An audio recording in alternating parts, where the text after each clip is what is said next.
Hello, and welcome back to the Unstuck podcast. I'm Heather, I'm Cameron. and today we're talking about damnation, which probably is a loaded thing to talk about. But we were having this conversation the other morning, some point, Pretty sure it's evening. um, and we jotted it down as something to chat about on the podcast, because the concept felt interesting to us, and we're like, oh, we need to talk about that.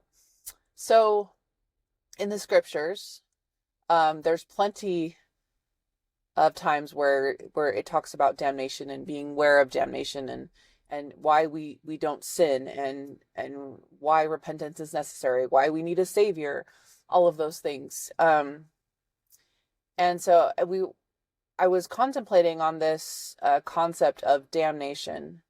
I think oftentimes we put damnation into the future, where um, when we die, we go back and we meet God, and we stand to face Him. This is part of judgment. Damnation is a punishment, and something that we experience after death. And it kind of hit me the other day that I don't know that that's 100% true. Now, we will stand before God. We will be judged based on our actions and our heart, and damnation may be part of our punishment, or part of the things we have to go through after this life is over. But I don't think damnation is something that is a future concept. I think damnation is something that happens now. So let's talk about what the word damnation actually means. So when you think of the word damn and what that means, like the definition of it, I think of something like the Hoover Dam, where, you have this massive, massive wall that prevents this large flow of water from getting through, from passing. It will divert it somewhere else, or stop it altogether, but it's meant to stop the flow. And I think that's really the core of what it is. When we are living out of integrity with our own conscience, and out of alignment with God's laws, we are in the very act of damnation, because we are now preventing God from blessing us in the ways that He can. He has laws and He has rules that allow us to receive blessings, and He's bound by those. I think that's what makes Him God. I think it's that perfection of being so fair and equal, and that you could have somebody who is doing something very wrong, but is following a certain set of laws, and will receive the blessings in accordance to that law. And so when we are outside of those laws, then we actually can dam up our own progression. We can be in the very act of damnation. And it's something to not just say, oh, I'll worry about that later. But when we're outside of our own integrity, and we know we need to make changes, we are currently in the middle of our own damnation, because we are stuck.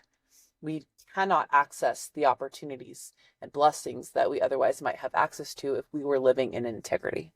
Yeah, it's an interesting concept, because I think if you're just thinking of this life as a progression, as a way to increase what you are, and we think the next life will be a continued progression, and that, like Heather was saying, if you don't choose that, you'll choose a damnation. You'll halt your progression. I can think about times in my life that, though, where like Heather was saying, where we're actually just starting that whole process right now, when we're not doing what God has asked for. So when we were talking about this, what came to my mind for myself was, if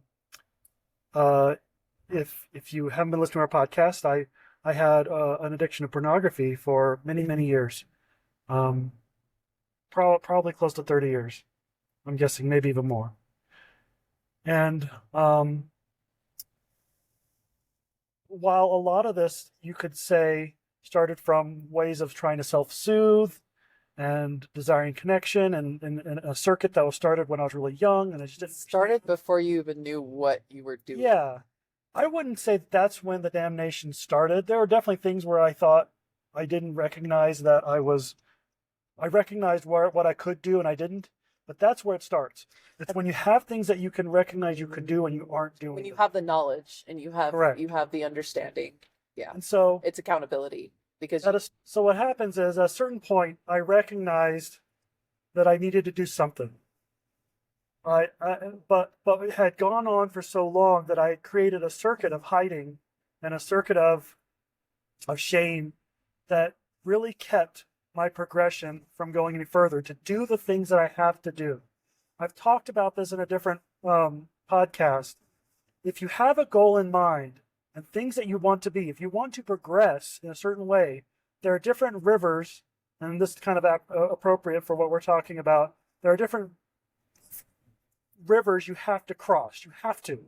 So, for instance, one of the things I said in a previous podcast, if you want a really fulfilling marriage and you want a deeper intimacy in your marriage, you'll have to cross the gulf of where your attraction and where your intimacy is coming from.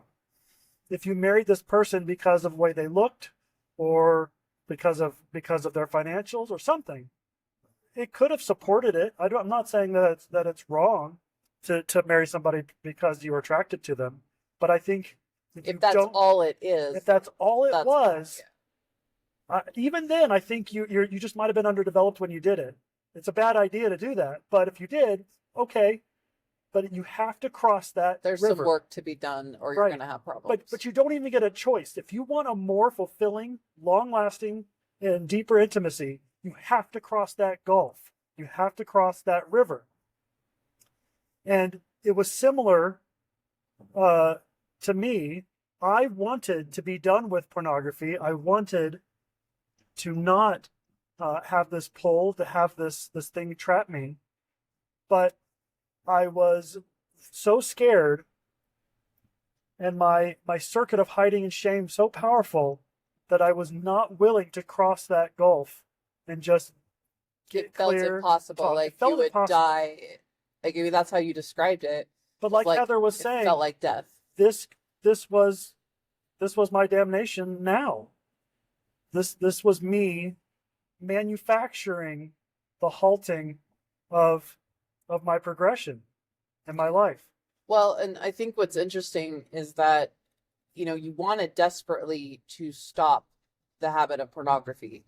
But in addition to that, you also wanted a deeper relationship and connection with me. And we were struggling.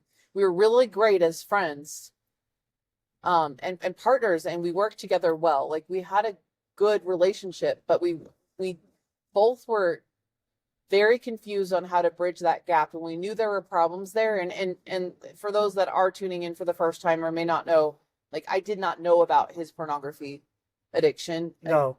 And once I did is when we made a lot of progress because he chose rapidly a different direction. Well, and I want to get to that at the end, because when you do cross that gulf, when you do open up the dam, and you finally put down those things that are stopping you. The amount of growth and happiness and peace and all the things, the progression that I wanted happened so fast, so rapidly, it was ridiculous. But that's that's what I was getting at, is that because once you finally understood like what it would take, like and granted, like it wasn't an active choice of yours to go and seek it out, the solution, and I don't even think you knew. I think in all the talking we've done, you thought the solution was to stop on your own, and then you'd have to talk to me about it. But in what he ended up finding out was the solution was to become honest and to become known. Yes. And available to that kind of intimacy within our marriage. And as a result, like as soon as he opened the floodgates, as soon as he blew up the dam, like all of the things that we both had wanted, it opened a door for us both. Let me be clear. I didn't blow up the dam, but once it was opened, I did go ahead and go all the way through. I disagree. I think you did blow up the dam. I think what happened that day, And the very first episode for the podcast, just a reference back, like tells the whole story. Please go check it out. But that day, like when I found what I did on your phone, there was a crack in the dam and water was starting to leak. And all of a sudden it went from she can't know that's how I'm safe to now she knows the only way I'm safe is if I finally tackle this and get it over with. You're right. I did choose that. Your blowing up the dam was saying, okay, I'm going to be honest and I'm going to answer whatever question. And if I don't want to share something, like you kind of completely like counteracted the hiding and said, if I don't want to say it, I will. Even if it wasn't necessary, even if it wasn't something that required some kind of confession. If you didn't want to share it, you were counteracting that shame, like, what's the right word? Like with such rapid, like fire. And I think you're just exposing what's also the more interesting part of this is that the dam was not pornography. No. The dam was the hiding. The dam was not allowing myself to be seen and to show myself to you, allowing myself to show myself to you. Yeah. And I think pornography was just a coping mechanism. Right. It was a tool to build the dam. And right? I have a feeling, and I was thinking about this as I was talking about it. The interesting thing about my story is that we all have a plan to make our progression past what we know are our problems. You might have, if you're listening now, you might have something stopping you. All sorts of things. It could be an addiction. It could be anxieties. It could be depression and all sorts of things that might be stopping you. But it's likely the source and the way to fix it is probably different than what you think it is. And I would really say for anybody listening, I would challenge what you think your source of your problem is and what is stopping you from progressing. And I will say too, it might feel like the impossible thing to do. So we've been studying this book called 10x is easier than 2x. And what we did was kind of a 10x move. We did something we had never done before. On accident. We did something that was scary. And I mean, I think for both of us, it was different. We did different things, but for you in that day and revealing yourself that way, it was something that you literally thought was impossible until you had completely quit on your own. But you made the leap and you did it anyway. And the results like were transformative. We are different people. Like to give some context as to who Cameron was previous, like we had a good relationship. He didn't hide everything from me, but there were moments where I just wanted to like dive a little bit deeper and like he'd be laying there quietly and I just like, what are you thinking about? And you know, he just wasn't one to like process openly and stuff. And so like he like just did a complete turnaround and began doing things that were extremely like against his natural inclination to do it and were very different than he'd ever done before. And I think that you'll hear this over and over from people that teach mindset and success. And if you want a different result than what you're getting, you have to do different things than what you're doing. I heard it described once that it's like literally the definition of insanity to want a different result and keep doing the same things you've been doing already expecting it. Like it just won't happen. If it's not worked yet, it's not going to work now. And like, you know, in hindsight, I asked Cameron this question. I'm like, okay, so we were married 18 years, a little over 18 years when I found out. And I'm like, did you ever reach a point where you're like, okay, everything I've tried hasn't worked. It's been 18 years and it's still not working. So I better do something else. And the thing is, and maybe I'll let you respond, you know, I'd like you to respond to that.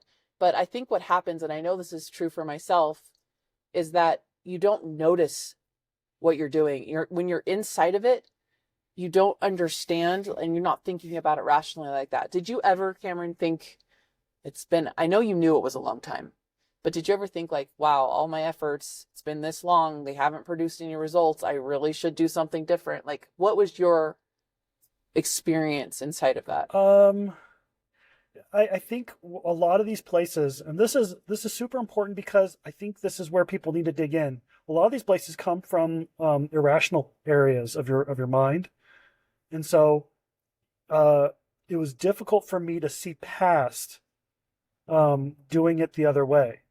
And I think I could evaluate the results that it was just not producing what I wanted, but it also would occasionally have little wins, so it kind of tricks you.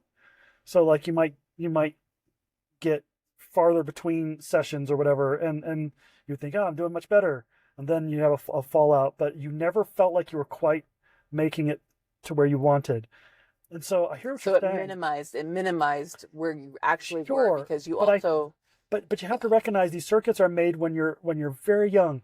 These irrational places in your mind are from young, underdeveloped areas, places where you've made a decision for safety, for happiness, something that you've made a long time ago. And I've talked about this before. If you are very very afraid of snakes, being in the room and you're afraid of it is not irrational.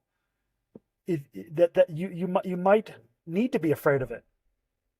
You also, if you know what it is, you might still be irrational about it. But if you know it's a rubber snake and you know it's a rubber snake and it still scares you, that's irrational. There's something inside of you that from long ago that happened that stunted you in this. And I think my hiding was at this part of my mind. It was in a stunted part of my mind where I just didn't recognize that I couldn't get past it with anything else but my plan, And I really think a lot of people have this. They hold this plan as if it's the way to get out of it. And it was just like we said in the beginning, it's damnation. It's a place where I was halting my progression because I couldn't see past it. and you're gonna fight like crazy Oh yeah, to keep those because they're what help you stay safe, right? Like it was a safety mechanism. It wasn't, in fact, like he was surprised that, once everything came out, we began discussing. Cameron was actually really surprised that it wasn't the pornography that was so hurtful. It was no, the hiding, the fact that he couldn't talk to me about it and that he wouldn't come to me with something so troubling, and that I on the other hand had a lot of like sadness that he was going through something so difficult alone when I could have been a support to him. And so we'll defend it. And I think something that's really like, learn from us, please. And I'm trying to do this in my own life too, because we hide these things from ourselves so expertly because they're just part of our operating system and we don't question it. Um, but if something's not working in your life, if you keep getting the same result that's undesirable, whether maybe it's like you don't make enough money, like every month you're always short, or it feels like it's month to month all the time, like or maybe you just can't finally lose that last 20 pounds, like you go up and down and you always end up, like whatever it might be, like what results are not working for you, and question them.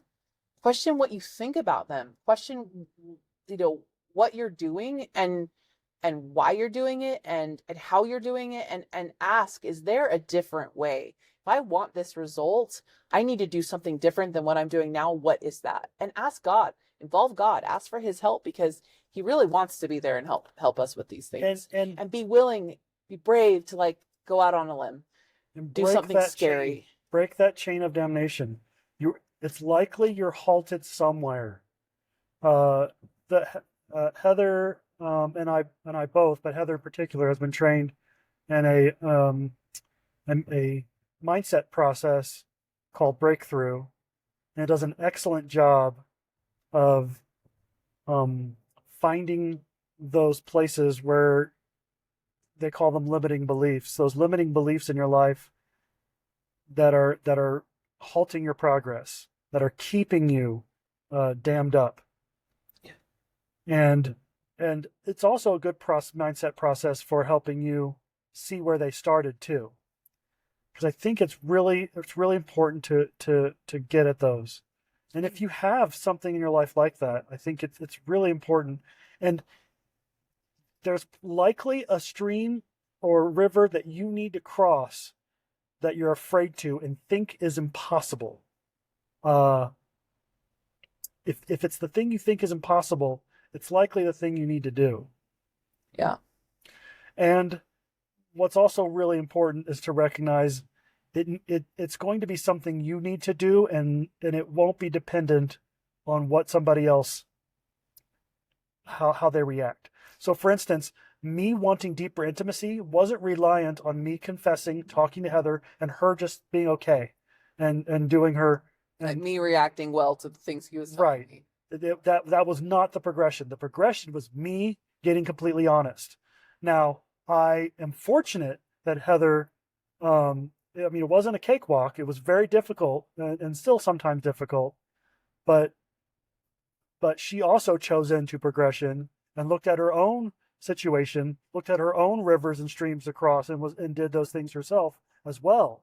She also took the path of not being dammed up and decided to progress. And by both of us doing that, there was an unbelievable amount of explosion of intimacy, explosion of love, and explosion of just a whole lot of stuff. Partnership, because we weren't doing it alone. We were Right. both in that. But you Yeah. might have to do it alone. Yeah. Yeah. I call But it the principle of irregardless. It doesn't matter. You are the one crossing the streams. She cannot. You could not cross that stream for me.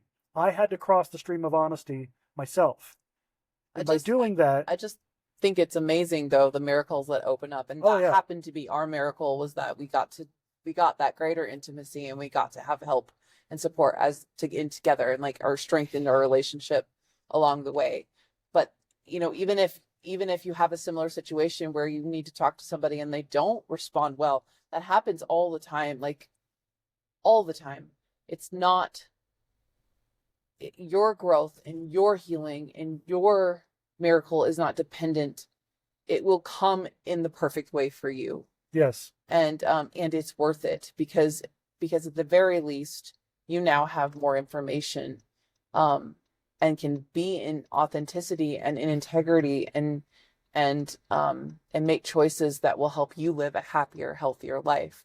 um I was listening to a podcast where the husband did reveal something similar nature. I can't remember what it was, to his wife, who then said, I want a separation.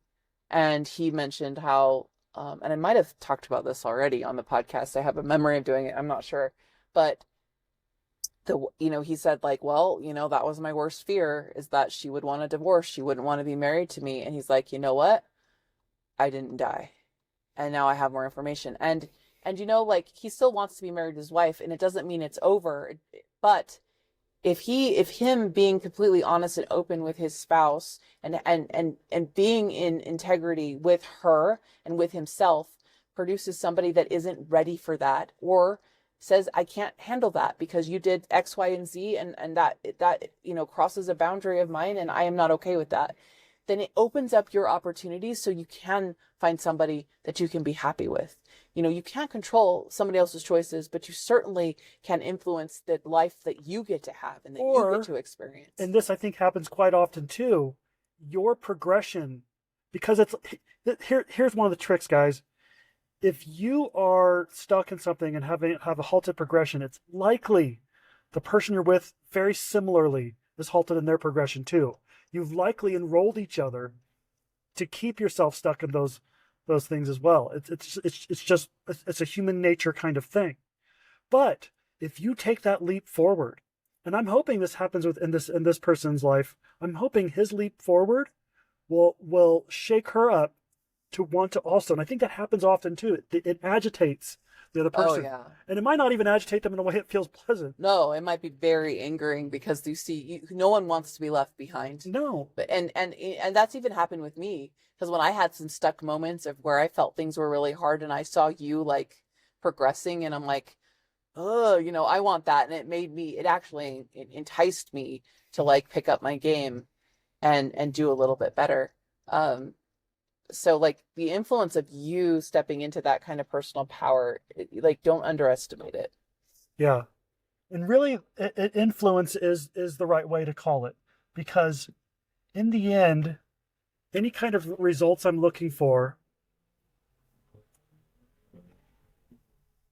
I don't get to actually force it to happen. I don't believe that happens in life, and I don't think there's anywhere you can actually do that. But I do believe you can powerfully influence things as if it's control. And it's different. I believe that you can, when you move forward in this progression, you have a goal, but how it shows up will be different. And so what you need to do is you're always trying to influence. So for instance, if I want my wife to have deeper, I want deeper intimacy from Heather. Before all this happened, I should have crossed that gulf of honesty earlier, and Well, and be intimate yourself. and Like be intimate intimacy means myself. being seen and known and being But knowable. but I Yeah. think I could not expect it from you. I had to by being In honest. fact, expecting it made me repel it even more Correct. because that's the battle we had. Expecting something from somebody will do the opposite normally, or you'll get a version that's not real. Yeah. You'll get a compelled version, and it's not Someone real. that just wants to keep the peace, right? If you get Right. what you want, it may just be like because they are And managing I and think controlling some you. people think that don't understand the difference. Yeah. But if I had gotten gotten honest much earlier, and also did all the things to influence a type of intimacy that I wanted, I think I would have seen the progression a lot earlier. But it also allows Heather to do her own progression in there too. I don't need to see how it shows up. Yeah. I was thinking, in this topic of damnation, there you had kind of a more obvious damnation story because you were very like actively hiding something you knew was wrong, you knew was breaking an agreement with us, you knew was breaking my trust. And so very like clear cut that was something that would be wrong and could be considered damning. And I was thinking about for me, like, what was that for me? Because I know I was stuck. I know I had a dam in my life. And as I was thinking about it, I'm like, I really think it boiled down to me making choices because I should, because I was afraid of the consequences if I didn't make that choice, rather than I'm choosing this because I love. I'm choosing to obey God's commandments because I love him and because I believe he gave them to me so I could live a happier, more It's a fulfilled life. difficult distinction because I think a lot of us. And I didn't know I was doing it. Yeah.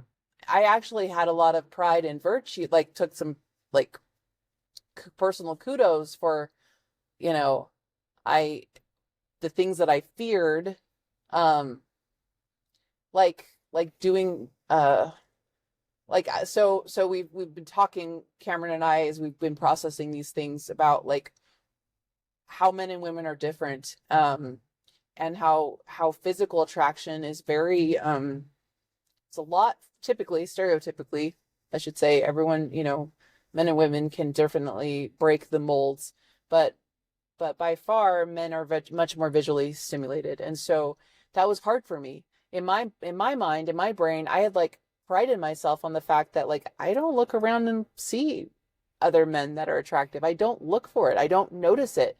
For me, I'm much more driven by relationships and connections and the friendship and the all those things that go into a relationship, and then help, then it almost shines a light on physical stuff, right?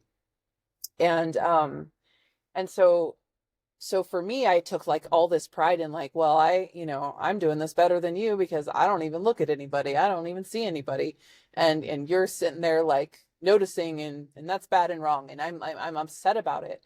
And when I was, really in like doing some deep dives, I think that I may have, just out of fear because I was afraid of where that could lead, like shut it off. And so it wasn't a choice made of like, I love Cameron and I am choosing to keep my thoughts, towards him, and to look away when I have anything like that. Like, it was more like I'm afraid of ever losing this and disappointing God and how I'll have to answer to God if I do it.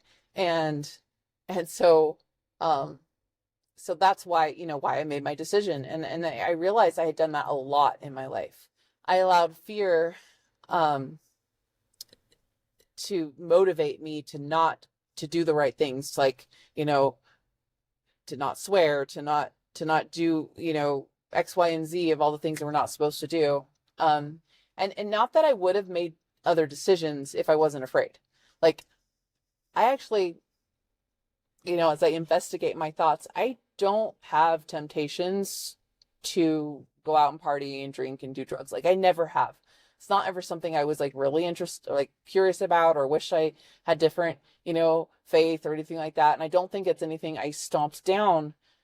So like, but at the same time, like, definitely not. Like, we're not talking about it. And I think what ended up happening was that it also caused a lot of judgment from me, because that's where my safety came from, was doing the right thing. And so inside of my family, if someone was doing something I didn't think they should, there was a lot of intensity, because like I was so fear driven, instead of like, hey, we're here to learn lessons and we're here to work together and figure things out. And like, we might have the right answers, but we also have weaknesses. Like, there just wasn't room for that. And it made me really judgmental, and which also, complicated Cameron's ability to talk to me, because I had a lot of judgment about, but it was all rooted in fear. I was terrified of, And maybe control, maybe. wanting to control my outcome. Because if I did all the right things, and I could control where I ended up, and if my family did all the right things, and I could control where they ended up, and then we'd all end up together and we'd be happy and healthy and whole. And what ended up happening was, it damned my progression. It damned our progression. It damned our relationships progression. And so, we both had to go through a journey of crossing those rivers. Um, and mine was a little bit trickier to figure out. I had to really unpack the things that I had been doing. And whereas sometimes I felt a little bit jealous, and I did not to minimize anything that you went through, or the feelings that you had, or the pain that was involved for you, but it was like so much more clear, to combat what you were dealing with. It was, be honest. If you, There were you know, subtleties, but a big hunk of it was pretty clear. and it actually was like months and months, and I'm still unpacking. Like, it's not quite over, but I think we're all like that, but it took me a while to really get clear, Well, because it and that, wasn't and that's wasn't and as clear. that's really the word of that we've been talking about, is progression. Progression is you're moving forward. There's not a destination yet.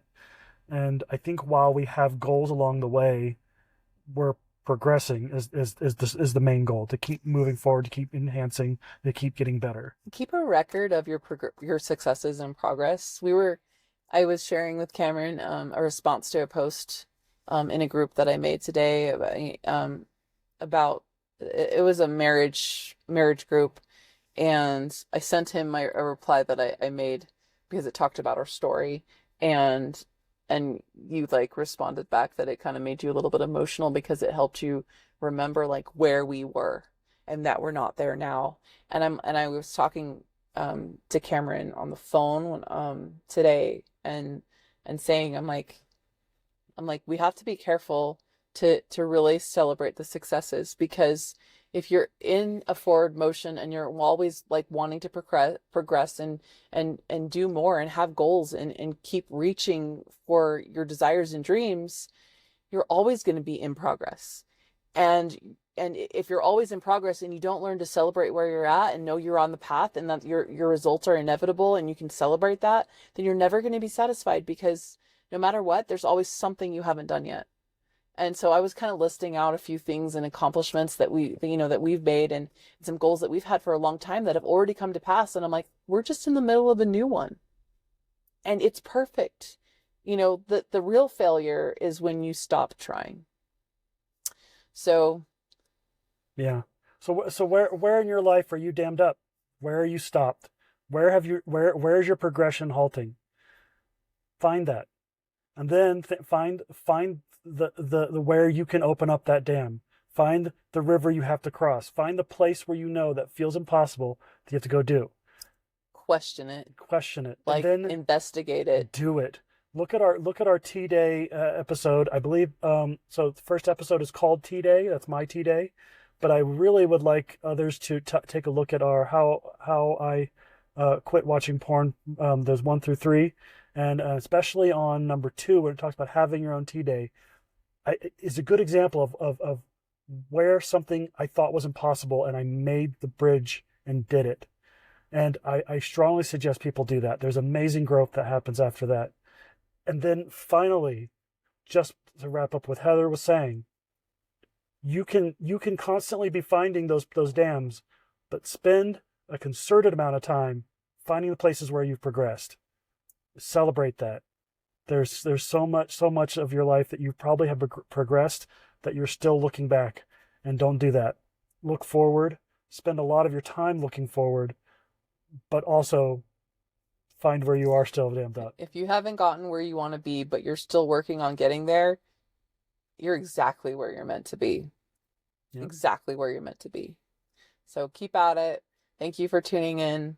We'll be back next time. Don't forget to like and subscribe and share with anyone you know could use the help, who believes in marriage and wants to just create epic intimacy in their lives. That's what we're here to share. That's what we're here to talk about. This is not a podcast about overcoming porn addiction. There are a million programs that you can choose from. This is a podcast about overcoming any obstacle that's stopping you from having epic intimacy with the one you want to have it most with, because marriage rocks. Everyone deserves to have a good one. So keep at it. It's worth the effort. We'll see you next time. Bye.